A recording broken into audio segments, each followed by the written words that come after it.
சந்தோஷிப்பிக்கிறார். ஆமென். தேவன் நாளிலே நமக்கு ஒரு காரியத்தை கொடுத்து அவர் சந்தோஷிப்பிக்கிறார். ஆமென். வேதத்திலே பார்க்கிறோம், வெளிப்படுத்தின விசேஷத்திலே ஆண்டவர் சந்தோஷிப்பிக்கிற தேவன். உங்கள் முகத்தில் உள்ள கண்ணீர் யாவையும் தேவன் துடைப்பார். ஆமென். உங்கள் முகத்திலே கண்ணீரை துடைத்து என் தேவன் சந்தோஷிப்பிக்கிறவராக இருக்கிறார். துக்கங்களை சந்தோஷமாய் மாற்றுகிறவராக இருக்கிறார். ஆமென். என் தேவன் எப்படி சந்தோஷிப்பிக்கிறார்? நல்லா கவனிங்க. என் தேவன் எப்படி சந்தோஷிப்பிக்கிறார்? உங்களை சிரிக்க நான் சொல்லி சந்தோஷிப்பிக்கிறார். ஆமென்.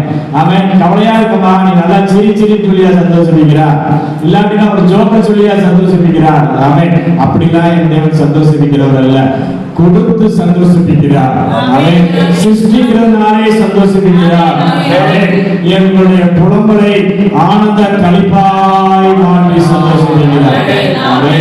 ஒருவேளை நம்முடைய வாழ்க்கையில் சில புலம்பல்கள் இருக்கலாம், புலம்பிக் கொண்டே இருக்கலாம். காலையில எழுந்த உடனே ஒரு சில புலம்பல்கள். நாமே மாலையில எழுந்து போகும்போது தூங்கும்போதும் புலம்பல்கள், எழுதும் போதும் புலம்பல்களாக இருந்தார். என் தேவன் சொல்கிறார், உங்களை பார்த்து நாமே சந்தோஷிப்பிக்கிற தேவனாக இருக்கிறார். புலம்பலை ஆனந்த களிப்பாய் மாற்றுகிறார். சொல்லுங்க, நிகழ்ச்சி சொல்லுங்க, என் புலம்பலை ஆனந்த களிப்பாய் மாற்றுகிறார். அது மாத்திரமல்ல, இரண்டாவதாக என் தேவன் சொல்கிறார், சாம்பலுக்கு பதிலாக சிங்காரத்தை கொடுத்து சந்தோஷிப்பிக்கிறார். மொர்தெகாய் சாம்பலிலே உட்கார்ந்திருந்தான். ஆமானுக்கு பயந்து இந்த மொர்தெகாய் சாம்பலிலே உட்கார்ந்திருந்தான். என் தேவன் இந்த மொர்தெகாய்க்கு சாம்பலுக்கு பதிலாக சிங்காரத்தை கொடுத்தார். ஆமென். எல்லாம் தலையில பேசுங்க, சாம்பலுக்கு பதிலாக எனக்கு சிங்காரம். ஆமென். சாம்பலுக்கு பதிலாக எனக்கு சிம்மாசனம், சாம்பலுக்கு பதிலாக என் தேவன் எனக்கு ராஜ்யத்தை கொடுக்கிறார். பயப்படாதே சிறு குழந்தையே, உன் தேவன் ராஜ்யத்தை கொடுக்க பிரியமாய் இருக்கிறார்.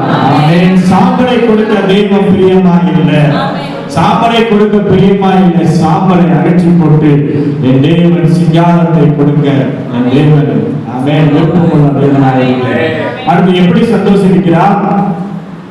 வெட்கத்திற்கு பதிலாக இரட்டத்தனையான பலனை கொடுத்து சந்தோஷப்படுகிறார். என் தேவன் வெட்கத்திற்கு பதிலாக என் தேவன் இந்த மாதத்திலே எனக்கு இரட்டத்தனையான பலனை என் தேவன் கொடுக்கிறார். இரட்டிப்பான நன்மையை தருவேன், அதை இன்றைக்கே தருவேன். இரட்டிப்பான ஆசீர்வாதங்களை கொடுத்து என் தேவன் சந்தோஷிக்கிறார். அவரை யோபுடைய வாழ்க்கையை பார்க்கிறோம். யோபு எல்லாவற்றையும் இழந்து விட்டார். ஆமென். யோபு எல்லாவற்றையும் இழந்து விட்டார். தன்னுடைய பிள்ளைகளை இழந்தார், ஆசீர்வாதத்தை இழந்தார், நன்மை இழந்தார், மகிமை இழந்தார். ஆனால் தேவன் சொன்னார், யோபு